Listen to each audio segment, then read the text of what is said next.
Kumusta mga boss? Welcome sa Backstocks PH. Usapang kamao, let's go! At ngayon mga boss, pag-uusapan natin ang mga bagong chika sa boxing world mula sa kontrobersyal na laban ni John Riel Cuadro Alas Casimero hanggang sa nalalapit na laban ni Jake Paul versus Gervonta Tank Davis. Grabe to mga boss, kaya kapit lang dahil siguradong mag-aapoy ang usapan ngayon. Mga boss, matapos matalo si Casimero kay Kameda sa Kyrgyzstan, akala ng marami ay magpapahinga muna si Cuadro Alas. Pero mukhang hindi pa tapos ang alas natin kasi ayon sa balita, baka lumaban ulit si Casimero this December sa Japan kasabay ng laban ni IBA Flyweight Champion Masamichi Yabuki laban kay Felix Alvarado. At eto pa, si Koki Kameda mismo ang mag-aasikaso ng event. Mukhang gusto pa talagang pasikatin si Casimero sa Japan mga boss. Kahapon nga lang, nag-post si Casimero ng cryptic message. Thank you Lord, unlock December. Syempre, boom agad sa mga fans. Lahat nagtanong, sino kaya kalaban ni Cuadro Alas this time? At ayon sa chismis mula sa loob ng Mayweather Promotions, may balak daw silang ipares si Casimero kay Carmel Moton, ang protege mismo ni Floyd Mayweather Jr. Grabe to mga boss. Kasi si Moton, bata pa pero may bilis at may power, habang si Casimero naman, alam na alam natin, kahit saang bansa mo dalhin, basta suntukan, go lang ng go. Pero eto lang ang problema, sabi ng ilan, mas mabigat si Moton. Nasa catch weight daw na medyo lampas sa natural weight ni Casimero, kaya medyo hindi pantay kung sakali. Sabi nga ng promoter ni Casimero, gusto nila bumalik si Cuadro Alas sa mas komportableng timbang, baka sa 118 libra o 122 libra, depende kung saan siya fit. Kung itutuloy nga ito sa mas mabigat, parang David versus Goliath scenario to mga boss. At syempre, hindi mawawala ang mga bashers ni Casimero kasi kahit natalo siya kay Kameda, may mga hindi pa rin masaya. Sabi nga ni Casimero sa live niya, kahit manalo ako may masasabi pa rin. Nung natalo ako kay Kameda, konti lang ang bashers. Pero nung tinalo ko si Saul Sanchez, ay grabe! Parang may premyo yung pag-comment nila. Million sila eh. Kahit manalo ako, di ba? Wala naman akong naririnig sa inyo na maganda. Yung ngayon, sa pagkatalo ko, hindi naman masyadong malala yung mga buzzer eh. Yung nanalo ako ng first round, yun ang malala.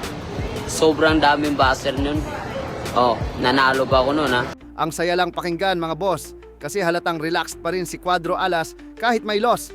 Totoo naman love him or hate him, Casimero brings entertainment sa loob at labas ng ring. At sabi pa niya, mas gusto ko yung kalaban na hindi takbuhin. Gusto ko suntukan, hindi taguan. Classic Casimero line yan. Ngayon mga boss, eto ang exciting.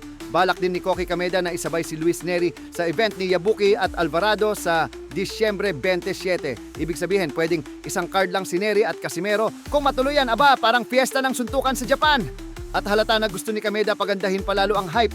Baka nga rin ito maging daan sa future matchup ni Casimero versus Neri. Imagine na ninyo mga boss, dalawang agresibong boksingero, parehong mahilig sa gera sa loob ng ring. Siguradong walang uwian. Sana lang matuloy kasi kung oo, ito na naman, trending na naman ang pangalan ni Cuadro Alas. Sa ibang banda mga boss, isa na namang banggaan ng mga pikon at basagan ng muka ang inaabangan sa mundo ng boxing. Sino pa nga ba kundi ang Jake, the problem child Paul laban kay Gervonta Tank Davis. Grabe to mga boss, parang Mayweather versus may problema ang labanan. Nakaschedule to ngayong Nobyembre at syempre, todo hype si Jake Paul. Alam mo naman itong si Jake, kahit hindi pa nag-aalmusal, maingay na agad sa social media. Si Tank Davis naman, kalmado lang, tahimik pero parang pitbull na gutom. Hindi mo alam kung kailan kakagat. May video pa nga mga boss kung saan si Jake Paul at si Shakur Stevenson ay nagpabilisan ng suntok challenge. Fast kick sa boxing.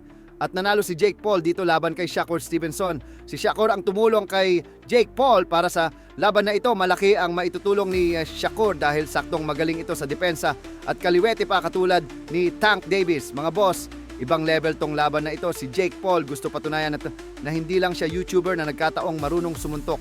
Habang si Tank Davis naman, gusto ipakita na hindi siya basta tank lang. Moving tank talaga na may bala sa kamao.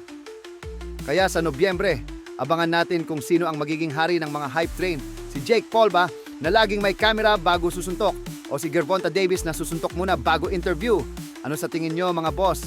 Matutuloy kaya ang laban ni Cuadro Alas sa Disyembre? At kung sakaling ang si Carmel Moton ang kalaban niya, kaya ba ni Casimero? I-comment nyo sa baba at huwag kalimutang i-like, share at syempre subscribe para lagi kang updated. Ito ang Backstocks PH, Usapang Kamao. Peace out. Let's go!